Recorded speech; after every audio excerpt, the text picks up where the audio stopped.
Æ fleiri stunda nám á framhaldsstigi í háskóla og það alltaf að verða algengara að fólk fari í doktorsnám.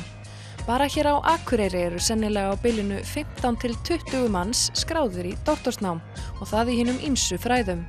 Við fórum í heimsókn í Akureyrarakademíuna á dögunum en þar eru nokkrir doktorsnemar með aðstöðu. Þeirra á meðal eru viðmælendur okkar að þessu sinni, það Arndís Bergsdóttir sem rannsakar framsetningu kvenna á íslenskum menningarminjasöfnum og Valgerður S. Bjarnadóttir sem rannsakar starfsumhverfi í framhaldsskólum. Okkur lék forvitni á að vita hvaða ástæður liggja að baki þeirri ákvörðun að hefja þessa löngu vegferð sem námið er. Hvað var það mig að þá hafði ég bara ekki klárað einhvern veginn að gera það sem ég langaði að gera. Ég var með meistaraverkefni mitt fjallaði á konur á menningarminjasöfnum og mér fannst ég ekki hafa klárað þetta. Mér fannst meira verk að vinna, mér fannst þetta svið bara á alheimsvísu sem var undir rannsakað og Íslandi hefur þetta náttúrulega ekki verið rannsakað og mér fannst ég ekki búin og þess vegna ákvað ég að halda áfram í þetta. Sko, ég hafði svo sem hugsað það að mér langaði einhver tímann að fara í doktorsnám. Það kannski þegar börnin mín var orðin, farin að heiman eða eitthvað. En í raun og veru kannski, það var auglýst stað á doktorsnema við menntavísindasvið og það mjög sjaldgæft að maður getur ráðið sig sem doktorsnema og fá laun og allt sé tryggt í allavega 3 ár eins og þessi stað var. Þannig að það bara svona kitlaði mig að sækja Eins og Valgerður sagði það ekki algengt hér á landi að fólk fái líkt og hún greidd laun fyrir það að vera í doktorsnámi. Þá tekur námið oft töluvert lengri tíma því fólk þarf að vinna samhliða því og stór hluti námsins hér á Íslandi felst beinlínis í því að sækja styrki. Styrkja möguleikarnir eru fáir og aðeins brot af þeim sem sækja fá veittan styrk. Það hlýtur því að hafa gríðarlega mikið að segja að hafa þessa fjárhagslegu tryggingu. Jú, það breytir bara öllu og í þessu tilfelli líka út af því að þetta er svona, þá er maður ráðinn eins og ég inn í rannsóknarhóp, þannig að maður er líka ekki bara einn. Það er oft talað það er rosalega einmannlegt að vera í doktorsnámi og sérstaklega eins og ég er á Akureyri og náttúrulega er í námi á Háskóla Íslands, þannig að ég er svona hálfgerður fjær bara.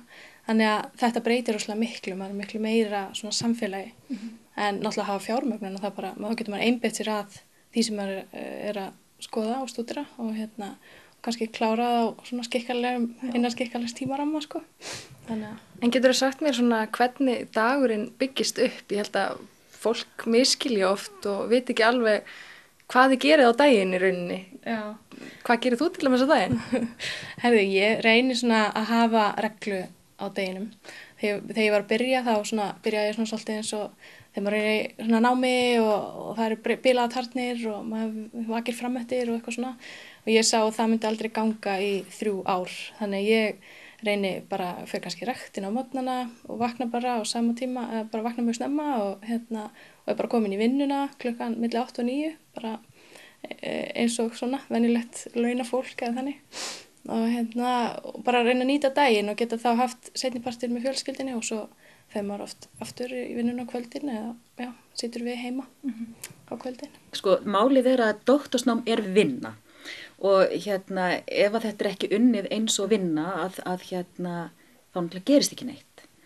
Og hvort sem fólk fer í þetta nám til að sækjast eftir gráðunni sem slíkri að geta kallað sér doktor sem ég held reyndar að fæstir geri.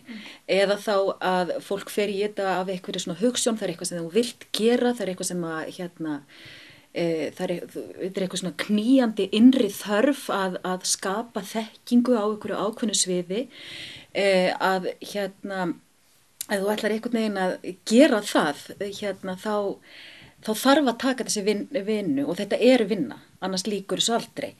Hafandi sagt það, að þá er þetta náttúrulega ekki vinna 9-7 vinna sem við að einhverjum furðulegum ástæðum köllum vinnu.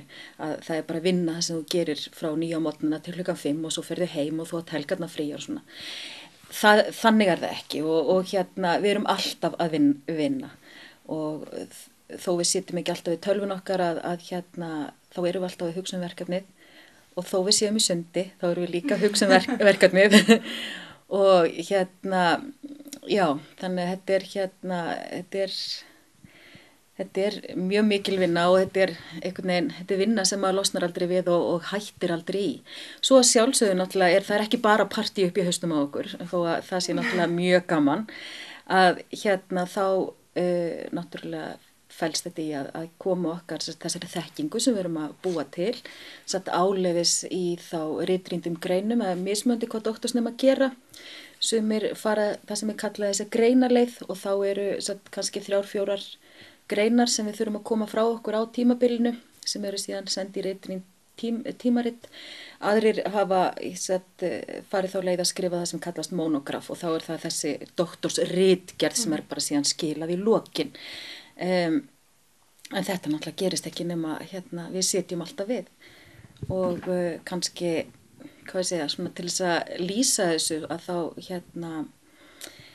þá því ég fer á sundæfingar með börnin mín og er að bíða eftir þeim, að þá tek ég tölvuna með og ég sest við borðin í Sundlaug Akureyrar og ég geri það sem ég get gert á meðan þau eru í sundi. Og þannig erum við einhvern veginn, það verður einhvern veginn alltaf, þetta mjög stór partur af okkar lífi og getur einmitt verið fólkinu sem stendur næst okkur þá til mikil sama. Og finnst þið fólk alveg svona hafa skilning á því, bara eins og fjölskylda þín og aðrir, einmitt hvað það sem þú ert að gera og hvernig þetta uppbyggt hjá þér?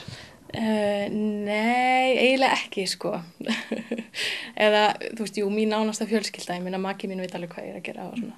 En nei, þetta svona svolítið annað, að sjá fyrir sér að maður sé í meira námi og þetta eitthvað sem tekur 3 ár og nei, ég ekki vissum að fólk endilega, og ég endilega áttaði mig ekkert endilega á því sjálf, sko, hvað ég væri að fara út í.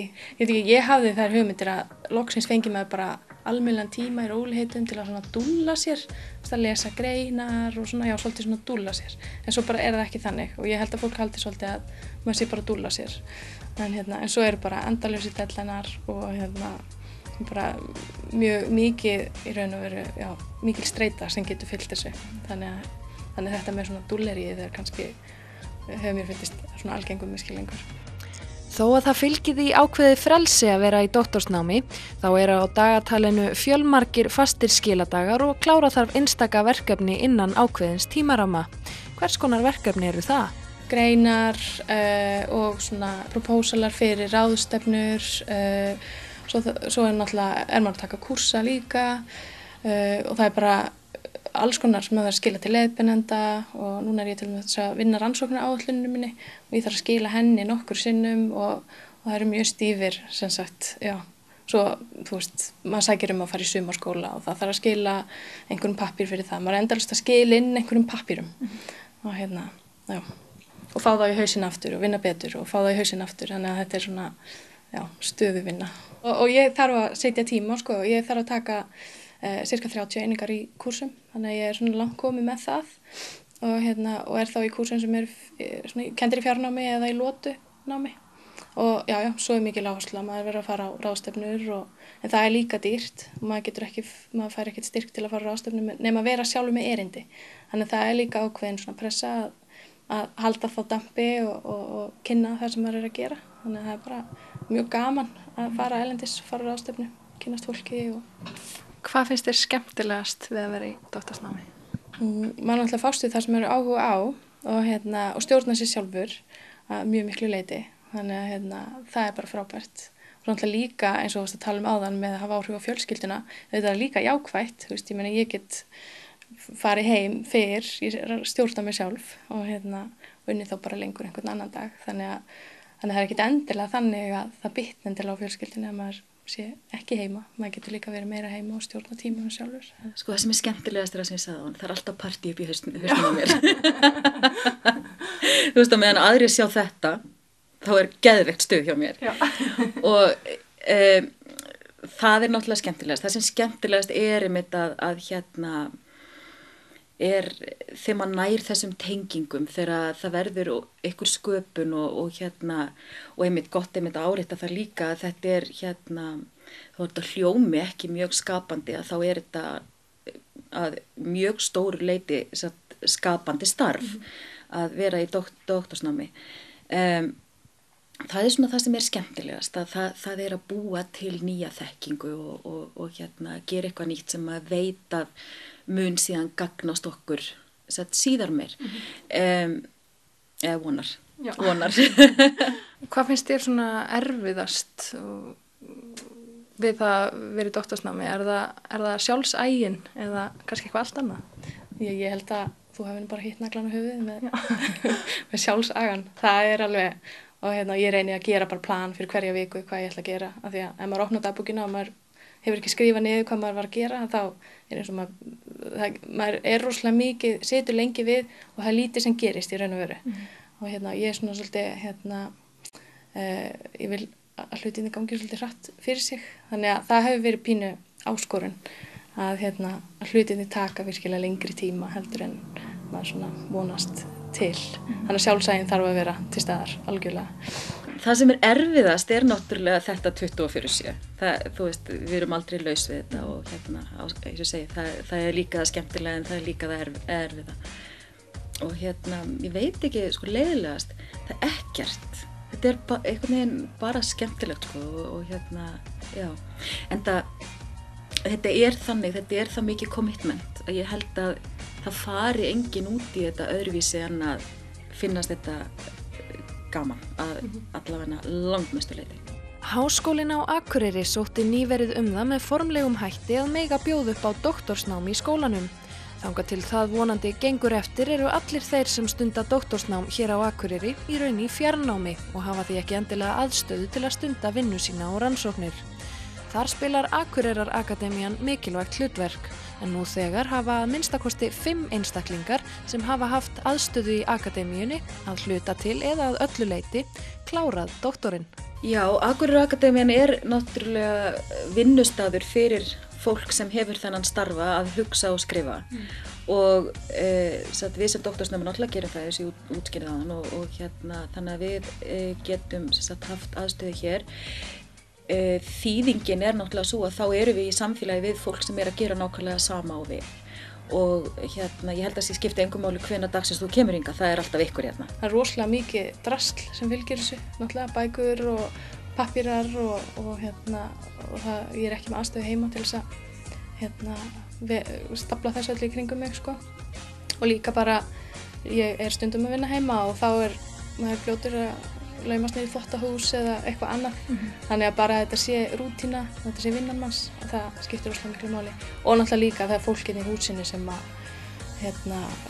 var svona partur af einhverju samfélagi og það hægt að ræða málin. Það fleiri sem eru í doktorsnámi, þannig að það eða nýbúnir í doktorsnámi, þannig að það mjög, mjög gott að vera hér. Það hljóta vel svakalega gáfulegar umræður eins og þú talar hérna á kaffistofunni, er það ekki? Allir í doktorsnámi. Ég ætla að segja já, en ekki koma á kaffitíma.